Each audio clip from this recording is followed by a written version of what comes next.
Welcome, everybody. Thank you for joining us today. We're excited to explore one of the most critical topics really in industrial safety, really early fire detection being that topic. Obviously, fires can start in seconds and the impact can last for a long time, affecting operations, assets, and most importantly, lives. That's why more and more proactive detection is no longer optional, it's essential for operations. So today we'll dive into how Flir's thermal imaging technology combined with Fire Rover's innovative solutions, how we're transforming fire prevention strategies, and how working together these technologies provide real-time visibility, rapid response, and peace of mind for facilities handling high-risk materials. So by the end of this, we hope we'll have a good understanding of how early fire detection can dramatically reduce risk, improve compliance, and protect people. That's most importantly. So before we kick things off, I just want to introduce myself. My name is Alex Finkelstein. I'm the sales manager for automated and integrated systems here at Flir. And I wanted to introduce my counterpart, Ryan Fogelman. Ryan. Hey guys, how are you? My name is Ryan Fogelman. I'm a fire protection consultant with Fire Rover. We've been working on this system since 2015. Started in scrap metal, and have really taken it from the waste and recycling industry, and brought it into a lab, got our FM approval. So I've been working closely with our clients for about 10 years, and I do work with a ton of fire protection engineers, a ton of insurance companies to help mitigate the risk and really try to understand all the different functions and benefits of the solutions like ours and the issues in the industry. The idea really, I'll get into the company background, really our solutions and what we do, also our FM approval. We'll also get into how we use Flir and how it's really the engine that drives a big part of our business and has been for almost a decade. Some of the future direction, so the things that we're looking to do now that we have the FM approval, and it is for a primary system on our continuous flow, and I'll get into that in detail. The reality is that if you look at a fire, right, I mean, if you can catch a fire early, the earlier you catch it, the better, right? And I think there's really no argument there, right? Most fire professionals will say that a fire will increase in cost and time, every 30 seconds, every minute, cost and severity, with the with more time that we have. So the reality too is that if you can catch a fire early enough, then you're not dealing with the effects, right? So the idea of putting your employees at risk, putting your property, plant, and equipment at risk, using excessive water, and then the big thing is insurance companies, right? So an insurance company, they are there to mitigate the risk of a catastrophic or major loss. They are there as a safety net. They are not there as a protection, that is a requirement, or it becomes a little bit out of whack when you're dealing with too many fires that are inherent risk in the businesses. So really, I mean, even a few minutes can really change an incipient stage and really have it turn into a major fire event. So that's really where we step in, and that's where our solution has really changed the way that a lot of folks will look at inherent risk of fire businesses and occupancies and how you can mitigate those risks. So really, the one thing that's really important is we do it all, right? We are one throat to choke, and you're going to hear me say this over and over again. When you think of a traditional fire protection equipment, there's a lot of different integrators, and there's a lot of different integrators on the phone. So again, there's nothing against the sprinkler traditional way of building things, but what we've learned is that when you have one throat to choke, right? We handle all of the electronics, we handle all of the maintenance, we handle all the monitoring, we handle all of the control. We have a full heartbeat with our system. So, the reality is that we are one full integrator, and we've put the best pieces and parts together. Again, with Flir as our engine, that we've added and souped up. I like to say that the Flir cameras are like a Mustang, and we're like the kit that's added upon it. None of these pieces were meant to be plug and play, and when we put the best pieces and parts together and then we tie it all in under one roof, we come out with the best type of results. So to date, Fire Rover, right? So there's a lot of things that we do, right? We use the FLIR camera to try to do earliest detection, right? So it's not just about early detection. There's early detection and there's the earliest detection. There's looking at something at 600 degrees. There's looking at something at 220 degrees. What makes our system unique is that we're looking for different symptoms of a fire. So we pull a combination of the FLIR cameras, Fike optical flame detection. We use smoke for steam analytics. We use our software and all of our masking and all the tools that we've learned over the last decade and that we continue to work on and make better. And then the beauty is that any tie goes to our agents. We have highly trained agents that look at, verify, and will ensure that they know whether a fire is real or if it's not real. And there's a lot of false alarms. If you've ever tried to use any of these types of solutions, you get a lot of false alarms and you get alarm fatigue. And one of the things that we do that we pride ourselves on is that we look at all the needles in a haystack to find or we look at all the needles in a haystack or all of the pieces of hay in a haystack to find the needles. And really, it's shown in our dashboard. I mean, we have over 850 facilities across 3 continents. This year alone, up until through September, we've seen over 3,000 confirmed actionable fire events, and we're on pace to suppress 500 fire events on our customers' front lines. So I'll get more into that, but I mean, the reality is we've been doing this now for 10 years, and the number of fires that we're seeing out there in industrial waste recycling and other types of businesses due to hot and dry environments and all the different things that are driving, and lithium-ion batteries, which we'll get into as well. But the reality is the hazards are getting more, and the responsibility of your business to ensure that you're protecting your employees and your property, plant, and equipment is certainly getting more important versus less. We have been honored in a number of awards, and again, you can see, we were celebrating our 10-year anniversary. There's a picture of myself and Will, and we were part of the Red Hawk Fast 50, which is a Miami University employees or Miami University students and alumni. We find that truly important, right? I mean, if you meet our guys, we're very humble. We're based out of Detroit. I always call us blue collar tech. We do have a utility patent on our business or on our model. And again, we've won industrial gold, the Edison Award for Industrial Safety, which, I mean, our competition was some pretty, pretty high tech, safety equipment at the time. And again, we do have FM approved certification, which we'll get into that. We do have a UL listed, laboratory where we make all of our own fire panels.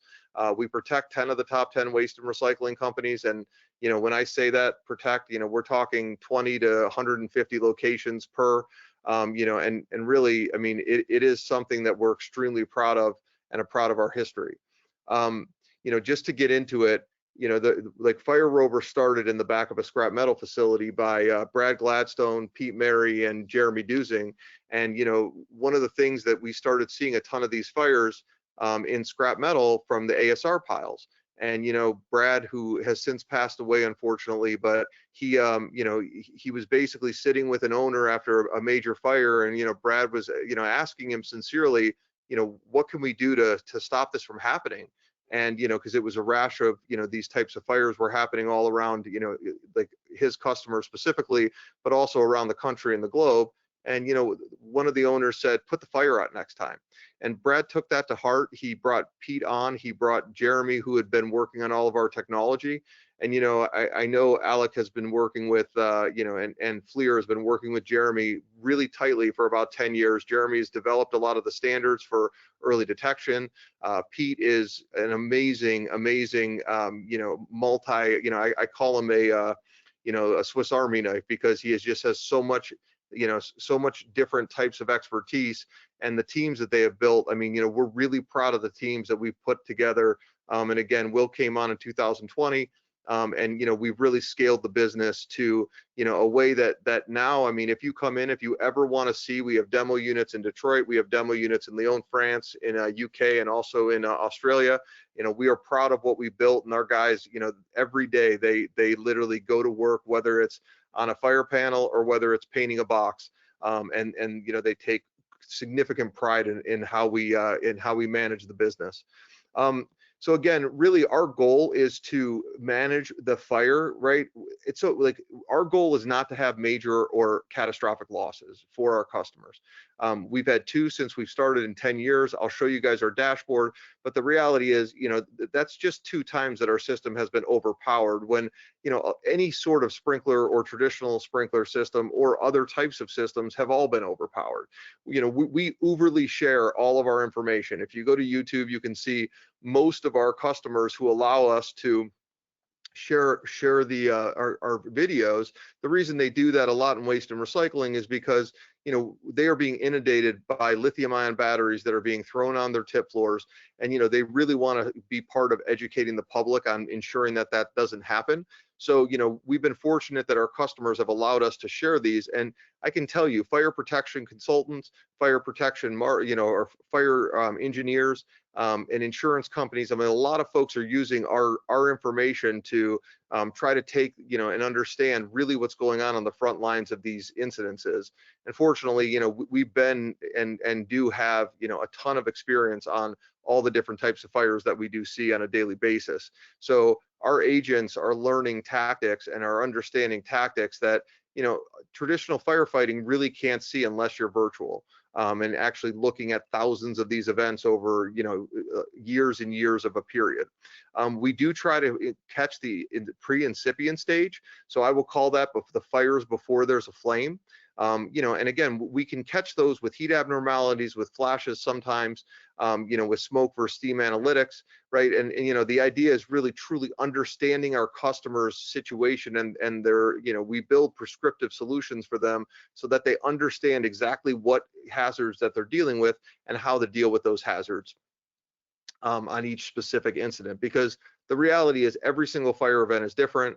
And every time you're going in, like what makes us unique is really the fact that we can manage those 6 minutes between when we catch a fire in a pre-incipient or incipient or smoldering or even flame and fire stages. When there's an explosion, it's usually easy. We spray, we go nuts, we get on it as fast as we can.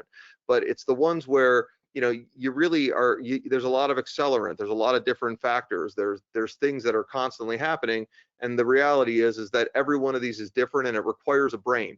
If people are going to think that AI is going to take over and manage these situations, calling the fire department and all these different pieces, well, the reality is at that point, then you wouldn't need firefighters, right? So, if we're going to get to a point where we have robots that do that, I'm sure that is decades in the future, but, it fortunately is not happening for us today. So, we really believe that we've taken the technology and the humans and really put them together to create a solution that is, far outpacing what we believe from a from a benefits perspective. So hazards protected, and this is a trick question for us because yes, we are in waste and recycling, and we were fortunate enough to prove that our system worked in an unregulated industry, and we've been fortunate enough to protect the U.S. and Canada, France, UK, Australia, and others with our solution. But the unique thing is that now that we have FM, and we started in 2018, 19 down the FM path, and we officially got our approval in March. The data sheets that we are waiting for have not been released yet from a formal perspective. So what we're learning now is all the other industries and occupancies that have had an inherent risk of fire that that we are able to now go in and protect. So if you're an insurance company, or if you're a risk or compliance, or if you're dealing as a fire engineer and you see hazards that you're not really sure if this would work or not, feel free to reach out. Our information's everywhere. You can go to firerover.com. But the reality is that we are learning the applications that we can do. It's still the same solution. It's a question of sometimes whether we get water from a self-contained unit or a primary system, whether we're an enhancement to a sprinkler system or we're a mobile suppression unit. And I'll get into those a little bit more as we go. But it really is, we are doing all these different types of solutions. Fortunately, waste and recycling has rubber and compost and wood and all these different types of things. But airplane hangars, any outdoor storage, any water tower that you have, can really be turned into a remotely monitored human response water tower, and it's really very economical. So a lot of people talk about the costs. the costs are typically taken care of by the insurance companies. And I can tell you that the insurance companies, from a risk mitigation perspective, will typically give the premiums that people say that were expensive. So just because someone says it doesn't mean it's not something that you should reach out and find out for sure, because there is definitely there's definitely some truth, but there's also not all truths are real truths, if that makes any sense. So this Well, is and our Ryan, I yeah. just wanted to say it from my experience, and I did want to touch on going back just a second, the demo equipment that you guys have there. I've been to the facility. It is super impressive, and it's kind of one of those things where I think everyone on the call, the seeing is believing with a lot with these solutions that you guys bring, and there's not necessarily a one size fits all for customers. You guys, I want to just harp on the point that you've developed different levels of solutions to meet different needs, and you may get into that a little bit more, but I did want to just make that a point that you guys are very consultative with customers, where tell us kind of what you're looking for, and we can help kind of almost design that solution for the customer. So just a point I wanted to put in there, and also wanted to emphasize that seeing some of this equipment in action really is impressive. Yeah, and I think, I mean, you make a good point. I mean, I just got off a call today, where we're working with fire engineers and environmental designers who, they want to ensure that they understand, how big of a dike needs to be made for fire water using a different type of system, because, they don't have the room to put in the traditional size tanks. So again, there's just so many different things that when we sit down, we work with fire sprinkler companies when we're doing our continuous flow, and that's really, really key. We are an enhancement to a sprinkler system. We do not replace a sprinkler system. So we can be a supplemental system, or we can be an enhancement to a system. You still put in your same 90% of your infrastructure, just instead of running a 1.5-inch line with traditional sprinkler heads, you run your a 3-inch and 2.5 to us. We take that, and we do with nozzles and cameras, and it's really pretty efficient, and it's better for a lot of different reasons, as we can walk through. But you can also have your backup, traditional heads, if that's something that, if that's something that you need. So this is like, why Fire Rover, right? Like, why do you believe anything that we're saying? And it's really, this is our 3.5-year dashboard. And again, you can see, I mean, there's a different amount of customers at all times, and that's constantly moving. We've lost 2 customers in 10 years. They both went bankrupt. So I mean, usually our customers, they integrate with us, and as Alex said, they work with us, and they might use us for one thing, and they think, oh, Fire Rover's a massed unit, it's only for my outdoor scrap yards. And then all of a sudden, they start looking at their presses, and they start looking at some of the hazards that they've never been able to do, and they're like, whoa, wait, maybe we could use the Fire Rover solution for that. So we spend a ton of time really working with our clients and working with fire engineers and insurance companies to ensure that that we're able to custom build a prescriptive solution, and again, doing it within the rules of each jurisdiction, which means working with the fire sprinkler contractors and making sure that we meet and exceed all of those regulations and jurisdictions. So as you can see, this year, I mean, over 3,000 fire events we have confirmed and seen. We pressurize our system about 30% of the time. We only spray about 12 to 13% of the time. But when I say only, we've literally put 383 fires out on our customers' front lines. And again, we could have shot for as little as 10 seconds. We can shoot for, as long as, I'll show you some videos, but I mean, traditionally, we're shooting for less than you would see a traditional system, and we use about 500 gallons of water and potentially a combination of environmentally friendly wetting agent. We are agnostic on, so we use what our customers or our customers' fire experts will tell us to use. But as you can see too, we called the fire brigade about 300 or fire department 376 times, or 374 times. So, it's not a one-to-one. So I should be very clear. We do have like thermal only solutions. We have, a ton of different rules and regulations and protocols that we set up with our customers on when we will call the fire department, when we call the fire brigade, when we call their, so really we learn our customer sites so well that, they know what they're looking for. And, again, you have a forklift driving by with a regen going off, and we look at it, we say, hey, that's not a confirmed fire. We look at that is, hey, that's clear, no problem. We move to the next one and we keep going. But I mean, a lot of times we might see something that's, a small pile, and it gets taken care of by a fire extinguisher, or a piece of equipment picks it up and brings it outside or puts it out. So we really are a living, breathing piece of that. And it's really pretty it's definitely science, not an art, even though it might look that way. And again, we've had 2 major losses in 10 years. One time it was a large manufacturer of metals, and they basically, there would have been no system in the world that would have protected the facility based on the situation. And the other was a tip floor where we had 55-gallon drums of hand sanitizer dumped on to the floor, so it was a vapor fire. So again, that's only 2 times. And I mean, if you look at it compared to traditional sprinklers, I mean, it is night and day, reliability perspective, especially in these types of occupancies that we're dealing with that are high vibration, high dust, critical assets for our customers. So let's get into FM approval. Alex, I don't know if you have specific questions around this, but I can give a little bit of an overview. The reality is that, typically if you're going to get an FM approval for a piece of a fire protection, right, or of something, you say, hey, for example, I'm going to go to FM and I'm going to, I want to get my new fire door that we've created. I want to get this FM approved.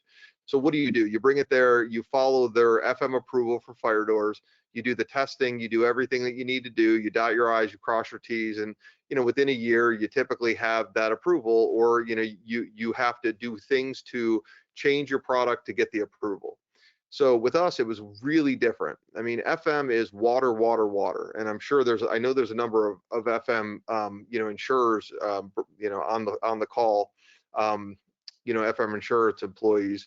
And the reality is for us, I mean, we came to the table and they didn't know what to do with us, right? I mean, and so it took us about 7 years to get through all of the, hey, we're going to do this. This is how we're going to do this, and even FM, if you go to their website, I mean, they basically have said that they've never tested or never had a product that they have approved that has been tested to more than 3 different standards, which, we really take that as such a an honor, right? And I mean that, if you ever come to our building and you meet our guys, and I mean, our team really worked very hard and diligently to ensure that we met and exceeded all of their standards that they put in front of us and that we agreed to go after. And again, it took 7 years, right? So did it take from initial introduction to Charlie to all the way to last March, and we're still going down the path of approving all the rest of our solutions, which we'll show you, and we still believe this at the beginning. But the reality is that we've tested the 6 different standards, and you can get into all those, you can get into kind of those details.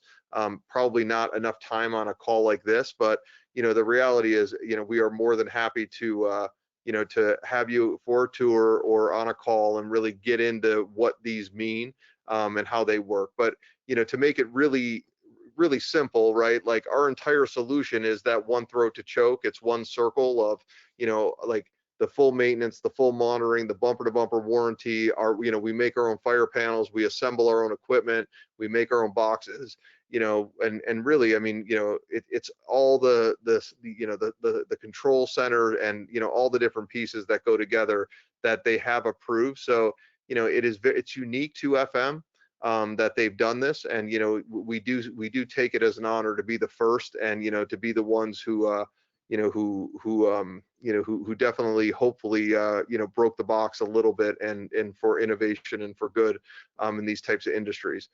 Yeah, one thing, Ryan, on there is, I know you as well as I, and I'm sure several others on this call, we hear FM approval, we're in it, we're talking it a lot. I did want to just kind of, just for like a broad understanding for some other people on this call, like, what is FM approval? How is that important? Like, if I was someone to be like, this system's FM approved, what does that mean for me? Obviously, I know the standards and things, Yeah. but if you could just kind of touch on that just for people that are not necessarily, around it as often.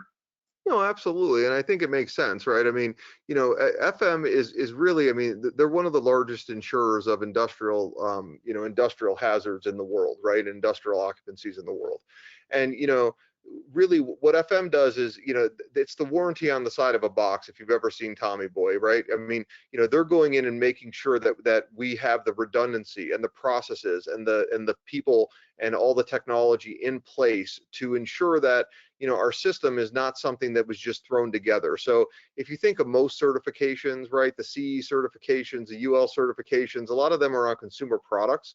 And the idea is that when you get something that has some sort of a certification, that it's not going to have counterfeit parts, right? That's kind of the easiest thing. And then it's okay. Now on top of that, we're going to make sure that if you lose communication or you lose power from one, you have redundant power, and sometimes you have to have triple redundant. And there's all these different rules that they've created for all those different pieces. And as we go through, and it really is, they want you to test for every single piece and make sure that everything is tied in, and you crossed your T's, you dotted your I's, you've tied your bows, and that you're really basically going out there and saying, my solution has been beat up, it's been kicked, it's been, because again, we're in dusty environments, by high vibration environments, really high hazard environments. And, FM is really the seal on the side of the box that says, we trust these guys, we trust the way they operate, we trust the way they do business. And, the guy at our company who really pushed it was a guy named Michael Bodner. And, he made sure, like, his teams, we had to put manuals together that, you have to make sure your documentation is in line. So, I would say, it's almost like Six Sigma on steroids. And that's really a, kind of an easy piece. But, the reality is that a lot of insurers will trust that FM and what they have approved, will allow them the credibility to say, hey, we understand that, Fire Rover says it works, right? We understand that they're giving us all this data. Now, do we trust them? And that's really what FM says is, hey, you should trust them, and here's why, and here's the individual, here's the individual slices that they put together, and here's the solution that we're gonna that we would agree to. So I think that in itself is probably a decent example. I mean, Alex, is there anything you want to add to that, or?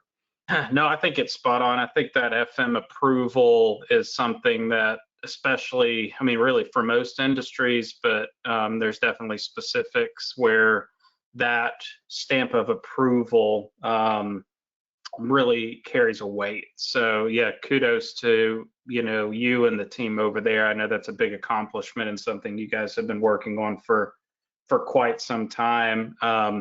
Do you feel like that FM approval has been able to, like, our insurance companies more, like, does that help influence some of the considerations with some of these companies? Because I know with a lot of industries, they're kind of pushed by insurance to find these solutions. Do you feel like that FM approval kind of helps in that, or kind of what are your thoughts there?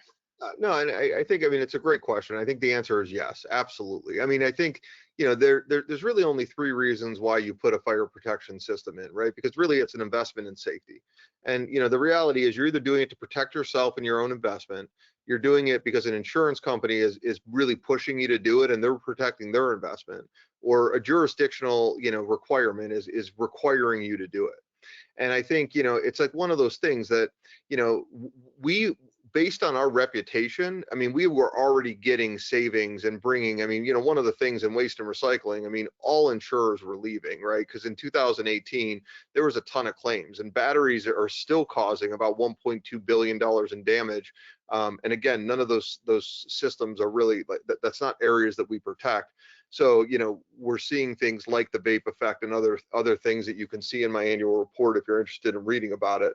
But the reality is that insurers had been coming back to the industry. So, and they have been giving, prescriptive discounts to a lot of our clients. Now, again, you have to ask for it, you have to fight for it. It's prescriptive, right? This isn't like, hey, I'm putting a Fire Rover system in, what's my discount? Oh, that will be $19.99, right? I mean, this is, let's look at your history, let's look at your driving record, how many fires have you had, how are you as an operator, are you a good operator, are you a bad operator, in their eyes, of course, right? And again, so and then what investments are you making, including Fire Rover and other things, right? Are you investing in your other safety? Or are you just expecting Fire Rover to be your 4 layers of protection and then you're stopping? So, they're going to look at all aspects of, basically your background. But the reality is that yes, like we are seeing, there are industries who would never have even taken a meeting with us until we had that FM approval, because it is a requirement from an industrial occupancy that they're in. So, we are in chemical plants. If we wanted to be in as a primary solution in chemical plants, we need to have an FM certification. And, there's a ton of those. As a supplemental, it's different, but to be a primary, or even to have a sniff of a primary, you need to have that FM approval. Yeah, understood. So, Thanks for that. Because I have a ton of videos, and that's usually the most fun that people like to walk in. But just to kind of jump through, we were in the NFPA handbook. We have been written into some codes, and so basically, if you're a fire engineer and you're looking to understand what Fire Rover is from a technical perspective, it is a patented prepackaged system of listed components capable. And again, I'm not going to read through this entire thing. It's been up for a little bit, but the reality is that there is a level of there's a level of formality that has been built around our system. And as we've had fire engineers who are sitting for NFPA panels and talking, and I'm on NFPA 18A special committee for 18A, right, for the encapsulator agents. I'm on the hazard material committee. So and there are others of us at Fire Rover who are really part of these. I had said Jeremy before. He's really setting the standard on some of these new innovative products and value plays in specific occupancy. So if you do have questions, please reach out. If you're on one of these committees and you're interested in understanding how we can help, like Fire Rover, and like how we protect hangars. And again, I say that because I do believe that we're the solution for hangars. Take away the 30,000 gallon deluge system and get a solution like ours that can fog spray straight stream, that really protects from a damage perspective and protects people. If you're on any of those committees, please feel free to reach out. We're happy to talk through it. So really, this kind of ends it, right? Which is, why do you want, or why do you believe in Fire Rover? We have never had a false activation. Not one time have we accidentally sprayed, right? Not one time, right? Because it doesn't work in our system. So we literally don't hit firefighters or employees. I'm not saying we've never hit them, but usually it's because they walk into our stream, they're in a place that they shouldn't be. We have audible alarms, we have visual alarms, we have emergency buttons, we have emergency buttons in the loaders, in their emergency buttons in the cabs of the loaders. But the reality is that even if you get hit by it, it's like getting punched. And if you're wearing your proper safety gear, you should be okay, or you are okay. We've never had anyone hurt by it. But the reality is, it's on a hand, on my hand, it's less than 5 times we've ever had water hit, and most of the time that was due to somebody walking into it. We provide appropriate responses to specific hazards. We're ideally suited for large spaces, so industrial, indoors, high ceilings, that type of thing, and then also outdoor applications. We keep the fire professionals safe, and I'm going to show you videos of exactly how we work with fire professionals. And really, this big thing is we always miss this, and it was funny because I was on that call a couple hours ago where we were talking to the environmental compliance guys, and really, we use less water. We use 500 gallons or less per incident. And again, even in our big incidents, or we are creating so much less fire water than you would ever see. FM did a research report on smart monitors, and they used 92% less water. I believe FM is redoing this in Q4, redoing this study with our solution, which it's one of those things where we believe you're going to have the exact same results, but just we'll be able to say that it was Fire Rover. And then again, we're fluorine free. We don't use PFAS, we don't use anything that is going to be bad for the environment. You know, you as a customer will decide, do I want to use just water? Do I want to use fluorine-free foams? Do I want to use wetting agents? Do I want to use gels? And again, there's a lot of guys out there who claim that their products work amazing. And, you know, I can tell you that, you know, we're basically going to tell them to stand for themselves and to prove to you or your fire professionals that it works. This is, Real quick, Ryan, before because I definitely want to get to the videos. I think the videos of what you guys do and telling that story is important. I just wanted to remind everybody on the call, if you do have questions, we've had some come through. If you have any questions, feel free to submit those in. We're going to take a few minutes at the end to go through some of those questions. And if we don't get to them all, we'll reply to you. But just wanted to make a note there real quick. And back to you, Ryan. No, that's good. I appreciate it. This is Sean Mendel. I don't know. Can you hear video? We have not had a significant loss at a location with the Fire Rover system. I'm Yes, Sean, Vice President of Safety and Risk Management with Waste Connections. Huge advocate of Fire Rover. The insurance market for anyone in the industry is getting tougher and tougher. And the fact of the matter is they want to see what we're doing to mitigate the risk of property losses from fires. From the cost of insurance, there is a significant savings where we have the tools like Fire Rover deployed to mitigate the risk. Again, so, you know, again, I show that because, you know, there's, you know, how do I say this? There's a lot of folks who come out there, and when you're successful, they try to, you know, break up your solution, right? And there's early detection. Early detection is not what we do, right? And again, a lot of people say we're expensive. A lot of people say there's no insurance savings. There's, you know, all these things. So, you know, I mean, Sean Mendel's, you know, they're a 10 billion plus company. I mean, you know, he was willing to get on camera. Most of our customers are willing to get on camera.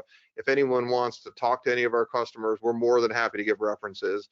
You know, but I mean, the reality is that, you know, I just want to make sure when we're on this call, I mean, people do understand that, you know, this isn't just us saying, yeah, you get discounts, right? I mean, you know, this is, again, you got to sit down and you got to prove to them, and you know, we are more than happy to help do our part to ensure that, you know, most insurance companies will understand, and we speak their language. We understand how actuarials do their, you know, do their analysis and what they're doing. So, you know, we can definitely arm you with, you know, with the tools and the data to, you know, make that case.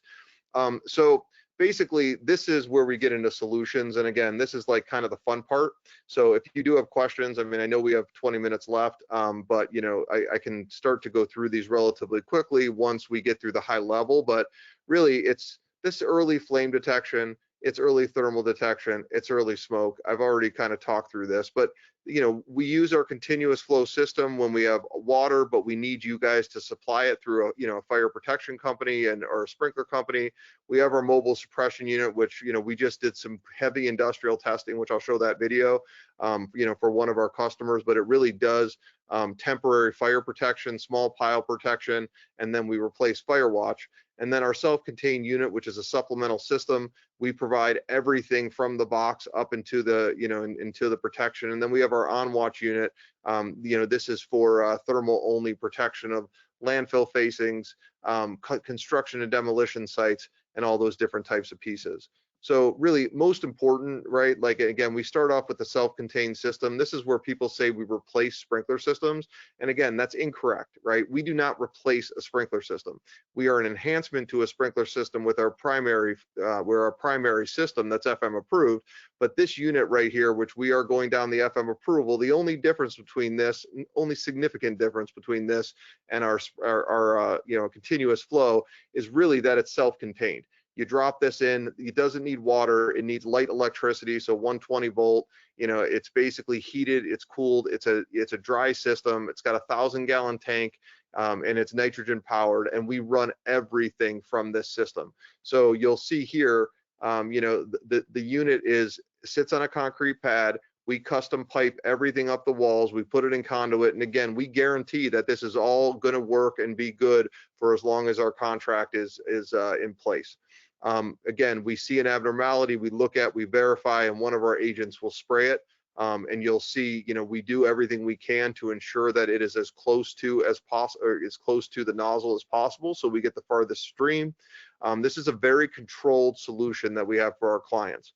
Again, when we talk about the prescriptive versus the the prescriptive versus a unit, this is the supplemental system, high hazard. We can put up to 3 nozzles, and you can see up in the corner 3 nozzles and 6 detection zones.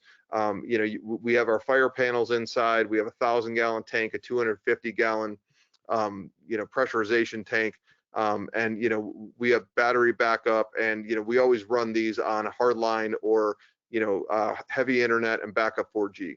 This is our continuous flow solution, which this is the powerhouse of what we do from a primary protection perspective. And again, this is the system that has been and was the first of FM approval. It comes with all the water that you need in theory, right? And we manufacture this, and we create these custom to ensure that these are made for your system. Again, we use municipal water, we use your water, we can do these indoors. And I think the biggest thing that I love to see is our standpipe system, which is 30 to 40 feet outdoors, dry system. We replace all water towers, and honestly, we should replace all water tower. There is no reason that there's a man or firefighter standing on the top of a water tower pushing these out when we can see through smoke, we can see through darkness. We fight a fire better than a fire department, and not out of disrespect, out of full respect, which is how we do that. And I'll explain that. You can see, we can handle high hazards. This is a paper facility, but we do a ton of these outdoor storage. We fight the fires better than the firefighters, and they're happy about it. So here's an example of a continuous flow fire. This was one of the big ones, right? This is one of the ones where there's an accelerant. We don't know what caused it.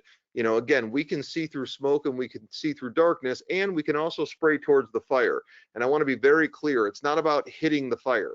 It's about hitting the fire, not hitting people, working with your fire department, ensuring that everybody's safe and on site, making sure that we're hitting the collateral and protecting the collateral assets. So like, as I'm going through all these things, if I have 2 different, monitors and nozzles that are working, I have 2 different sets of people that are working those from different angles, because honestly, they're 2 separate fires, right? They're looking at for complete different angles, and they have 2 different ways to fight these fires.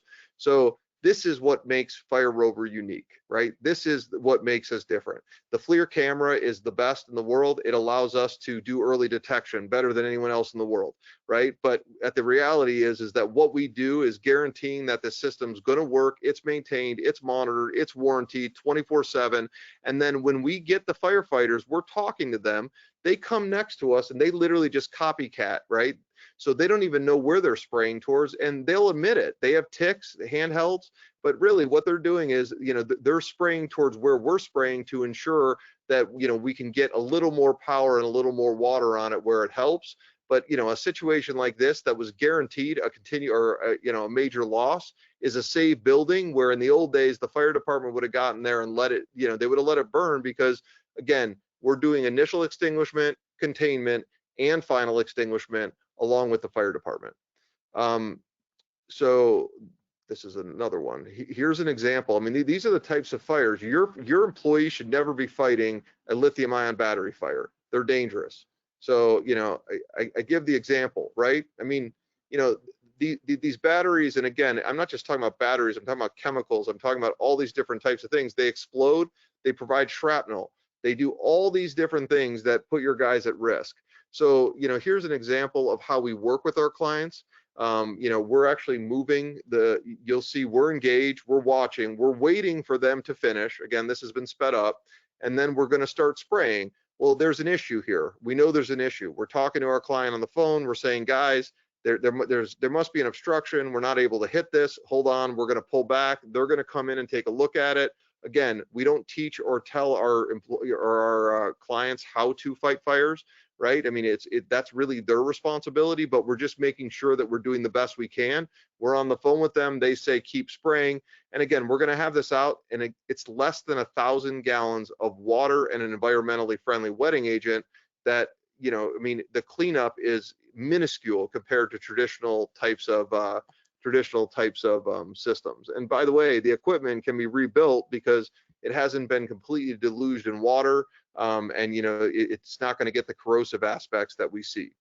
So this is, and again, I love this stuff. I could go all day, but here's another example. And again, a lot of our stuff is, waste and recycling, because I mean, they're the ones who are allowing us to share. This was a loader that drove over a battery pack. You had 5 different fires start. So again, your employees shouldn't be in the building. They should evacuate. We spray 1, 2, 3, 4, go over left. Here's the 4th and the 5th. We put out all the fires. The fire department shows up. They have a safe location to show up to. They come inside. And by the way, we have built-in fire watch. So really all you have to do is, add water to the stream. Well, I think this is what tells the story, right? So, when we're talking, these thermal cameras can detect hot spots, and they can. Well, what else do you want to do? I think that's where you guys have really pieced the puzzle together for many customers is, I have a thermal camera. If I can find these hot spots, but what else do I want to do? And I think that's a key question for a lot of people. So you definitely connect the dots with this solution for sure. And I think a lot of people are appreciative to see these types of videos because they can, picture this happening at their facility and how was the response, what happened. I think a picture and a video tell 1,000 words. So I think it's to talk through. No, and I agree. I mean, and that's where, I mean, right here, I mean, you're dealing with literally, like, this is one of our battery recyclers, right? I mean, if we don't stop this from cooling and again, when the fire department comes, they're not supposed to come into these buildings unless they have confirmed, they have a confirmation from the inside eyes that everything is allowing them to come in. And by the way, I wouldn't allow them to come in if I hadn't been spraying this for 12 minutes, right? And which we already had been. So, and it is about the collateral assets. It's not about what you hit. It's about what you don't hit. And I know that sounds counterintuitive, but here, let's, I got a couple, like this one right here, we do a ton of like metering drums. And when we see the metering drums, a lot of times we're on equipment and we have e-stops. But the reason I show this one is actually really important, right? Because you're talking about an automated system potentially, and people are going out saying that these things are the answer. We have a camera. This shuts down the conveyor system when we see a fire. What you're not seeing here is 2 guys are in a front loader bucket being lifted up with handheld fire extinguishers spraying out this fire. So I'll show you. I can't show you the people, but I can show you guys like what they're doing. And you can see they're really, these are 2 handheld, and a lot of these drums are 14, or a lot of these in-feed conveyors, they're about 14 feet high. So, you really, it's hard time to lift them. And, again, they probably shouldn't have been in this loader. They weren't harnessed in. But like, if you see it from our aspect, right here, so the guys are actually in that bucket. We're waiting until they're gone. If this thing was full and these guys are over here and you see, oh, I see heat, I'm going to spray it. Well, you go do that, you just knocked one of the guys off, potentially injuring and potentially killing him, right? So like, it really is, this is night and day, right? I mean, we work with our clients to ensure that they don't have the issues. And honestly, there's a lot of times when, we have to wait to go fight a fire. And so we're coming back now. We'll have this fire out really in seconds. I mean, it didn't take us that long. And had we been able to do it earlier, a lot of our customers, they really have to learn that, it's us protecting them, right? And, as much as us responding as fast as possible. This is a scrap metal facility. And a lot of these facilities, we have a couple of the big, the big towers, but we're also layers of protection. So we're going to say, okay, the goal is not to have a black cloud above your facility. If it's bad for the environment, it's bad for, publicity. So, again, we see it, we spray it. We've called our guys to come out, right? So literally, this is the customer. They have a 3,000-gallon water tank to help us. It's all hands on deck. Now, again, if it's 2 in the morning and the same thing happens, we're spraying until the fire department gets there. So, fortunately and unfortunately, you won't have this. So like, every single time we fight a fire, the pile's a different size, the equipment's doing different things, the time of day is different. I mean, you see this, I mean, so again, it really is one of those things when you're digging these out, you want to make sure you have us there, and by the way, we also caught it early. So, this is another example, right? That's actually steam, or is it smoke, or is it steam, right? Nobody knows, right? But we do. So we know exactly what we're looking at, what we're hitting, you know, like dusty environments. You know, these are challenging scenarios when you're trying to figure out how to say, oh, hey, I'm just going to automate this, right? Because, you know, this is why FM is requiring us to have human beings and control of everything that we see. And this is why we have the approval, and this is what we've proven that we can do, you know, in a lot of different types of markets and scenarios. Here's another example of kind of the uncontrol, because, and again, this is proper handoff to a fire department. A couple things happen in here which I think are kind of fun. You know, and again, Alex, I don't see any questions, so I'm just going to keep going unless you guys pop one in. Have you Yeah, asked? no, you're good. I have one here, well, a couple here that I'll Yeah, share in a second. But I think you want? yeah, I think while these videos are playing, one of the ones that came in was this was based around a parking structure. So some questions there. Can you comment on Jacksonville Airport parking structure fire, and how do you deal with EV fires Okay. in parking structures? Have you come across those? We can talk about EV as well. I think that's a good little topic to touch on, but have you dealt with parking structure fires ever? Yeah, and I can get into that. Let me just show one thing. Do you see how this guy runs in? It's called the hero. This guy goes in and like he can't even see. He's not even touching the actual flame, right? So again, he's putting himself at risk. He's running in, he's breathing those fumes, and he's not even touching the flames. So again, this is one of those that we're going to see. We're going to go through. We're going to keep spraying. The traditional sprinkler head never goes off. And we start right around here. And again, these are double time, but right around here, the fire department comes and they finish it, and we hand it off to them, and they finish off the fire. These guys were back to work 3 hours later. To answer your parking structure, I mean, you know, those are difficult. What we've designed is a couple that we have concepts of where, you know, you're going to have your EV on the roofs. And then you could have, you know, the like our water towers coming out of the corners where you could spray those. You know, again, I think the big issue that we're dealing with EV fires, you know, and this is like anything else. We do fleet protection, so we can tell if there's a heat abnormality, so you can at least stop and move one of the trucks, right? Versus, you know, or you can move one of the buses, or you can move one of the cars, right? To try to get them out of the way to stop any sort of, you know, you're better off one EV fire is bad, but when you have, you know, 15 EV fires in a row or 15 car fires in a row, that's really when you get like these catastrophic losses on it. And then when you're using a ton of water. So, you know, this is a burgeoning industry. People are trying to figure out the solution. We don't have it yet. It is something that we are working on, looking at though with a number of cities and municipalities. And, you know, you'll be the first to know because we'll try to share. But if you have a specific or occupancy that you're looking towards, you know, feel free to reach out and send me an email, and I'll connect you with the right people. Yep. Another one I had was, are there any kind of upcoming new developments from Fire Rover that you guys are kind of working on that you'd like to share with the people on this call today? I would. So I know I have 5 minutes. So, and again, we can stay on longer if anyone else would want to. We do give a report that, you know, we are handing out. So we're working with our clients. We do early detection. So the early detection, again, I'm not saying it's bad. It makes sense in so many different ways. And our early detection is our same system, just without water. This is our on-watch system. This unit is used on landfills, on construction demolition sites, you know, and we do full maintenance, monitoring, and warranty on it. Now, this is our mobile suppression unit. So if you've seen anything, this is one that I would definitely be on board with. But For sure. I will show you, this was the mobile unit that we built for Firewatch, and also for I mean, it's made for hot work specifically, so cutting, grinding, and torching.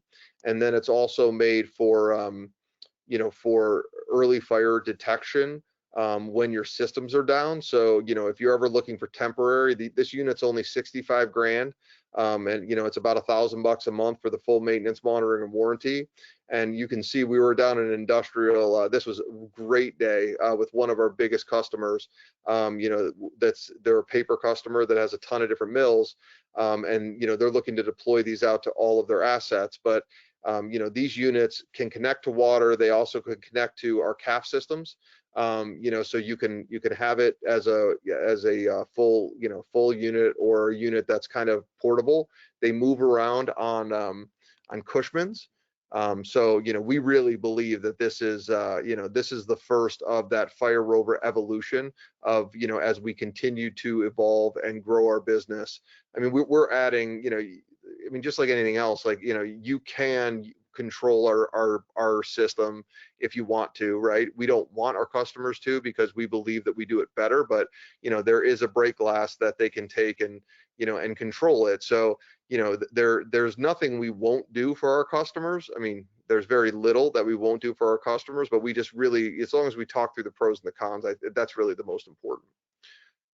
What do you think of this, Alex? It's pretty cool, huh? That system is awesome. I think it's super useful. I think the mobility of it's really great. So kudos to all you guys.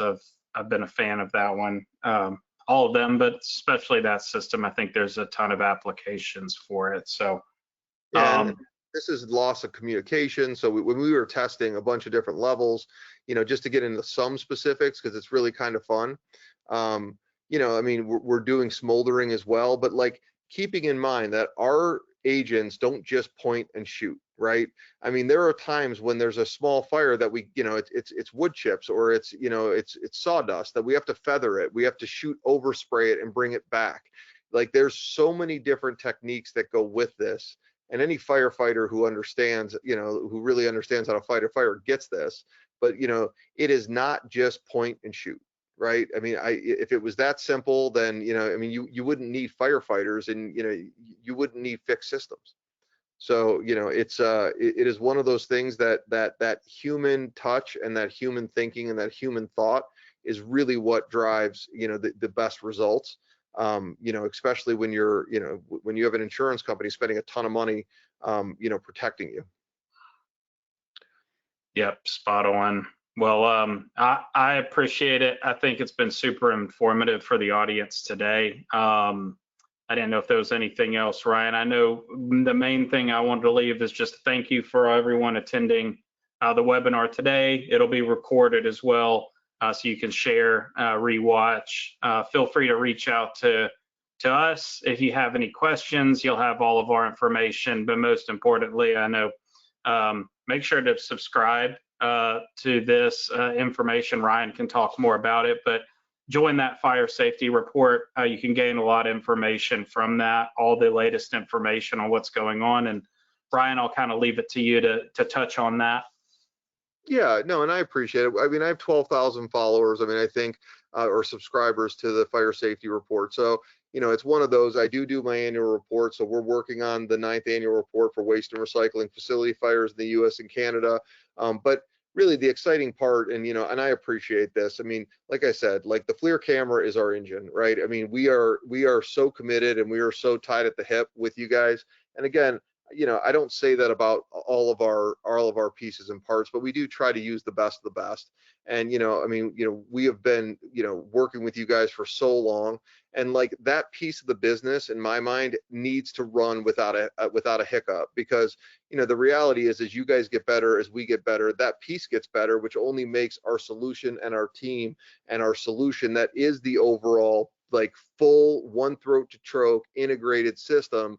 And now that we have that FM approval, I'm really excited to see where we can take this from other occupancies. So, if I haven't said one thing, if there's any occupancies you guys think make sense, we now have the capabilities and we now have the firepower, to really help you guys solve crazy problems, right? Because again, EV, I mean, parking structures, that's one example, right? There's so many examples of, just those unique hazards that are happening out there. And, listen, nobody wants these to happen. We want to protect we protect over $50 billion worth of property, plant, and equipment.